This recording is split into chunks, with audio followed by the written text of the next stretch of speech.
പണ്ട് നടന്ന കാര്യമാണ്. ഒരു സ്കൂളിൽ ഒരു പുതിയ ടീച്ചർ വന്നു. അവരുടെ പേര് നിഷ എന്നായിരുന്നു. അവർക്ക് തൻ്റെ ആദ്യ ജോലിയും ആദ്യത്തെ ക്ലാസ് സംബന്ധിച്ച് വളരെ ആകാംക്ഷയുണ്ടായിരുന്നു. അവരുടെ ആദ്യത്തെ ക്ലാസ് വളരെ നല്ലതായിരിക്കണമെന്ന് അവർ ആഗ്രഹിച്ചിരുന്നു. നിഷ ടീച്ചർ ക്ലാസ്സിലേക്ക് പോയി.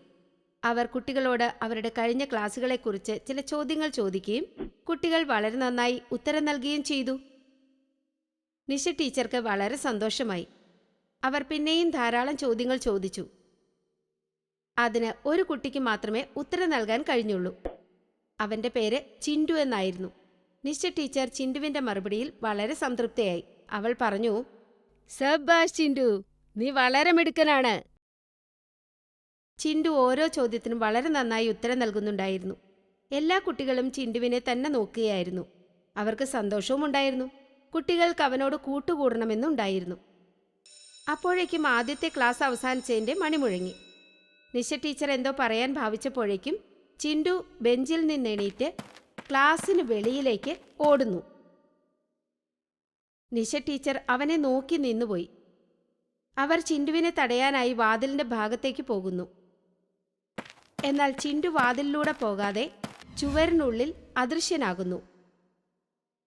ഇത് കണ്ടപ്പോൾ നിഷ ടീച്ചറും മറ്റു കുട്ടികളും ആശ്ചര്യചകിതരാകുന്നു. നിഷ ടീച്ചറും കുട്ടികളും വല്ലാതെ പരിഭ്രമിക്കുന്നു.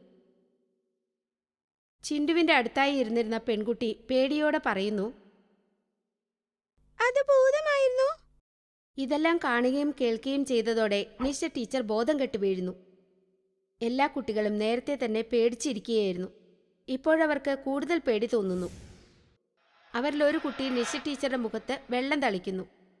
അപ്പോൾ നിഷ ടീച്ചർക്ക് ബോധം വരികയും അവർ ക്ലാസ്സിൽ നിന്നിറങ്ങി സ്റ്റാഫ് റൂമിൽ ചെന്ന് ഈ കാര്യം എല്ലാവരോടും പറയുന്നു.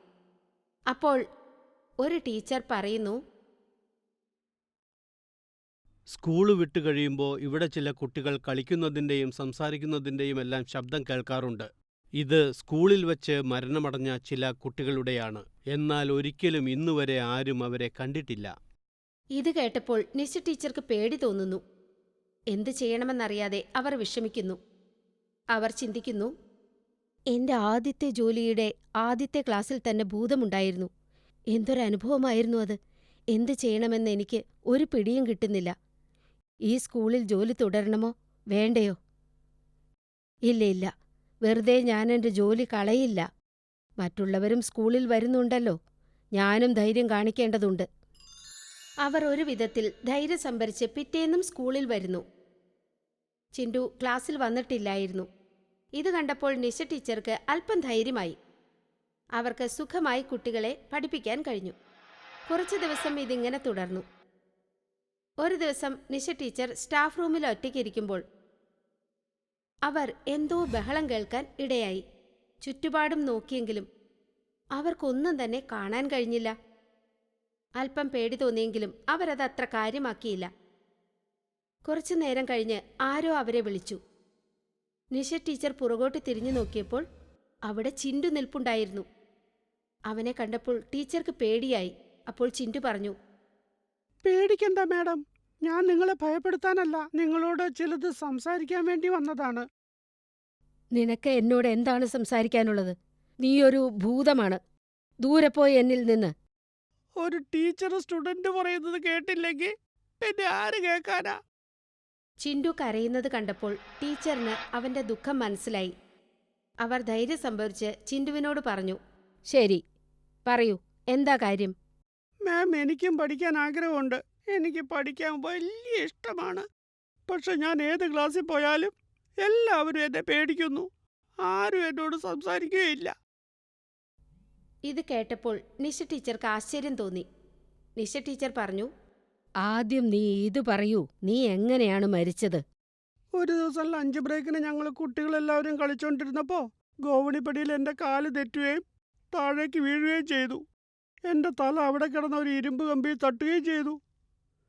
അങ്ങനെ തലയ്ക്ക് മുറിവേറ്റത് കാരണമാണ് ഞാൻ മരിച്ചത്. അങ്ങനെ പഠിക്കാനുള്ള എൻ്റെ മോഹം പാതി വഴിയിലായി. ടീച്ചറുടെ ക്ലാസ്സിൽ എന്നെ ഇരിക്കാൻ അനുവദിച്ചാ എനിക്കും പഠിക്കാമായിരുന്നു.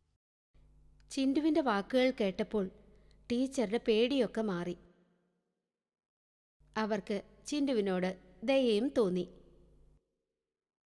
പിന്നെ അവർ ചിണ്ടുവിനോട് പറയുന്നു, ഞാൻ നിനക്ക് ക്ലാസ്സിലിരിക്കാനുള്ള അനുമതി തരാം.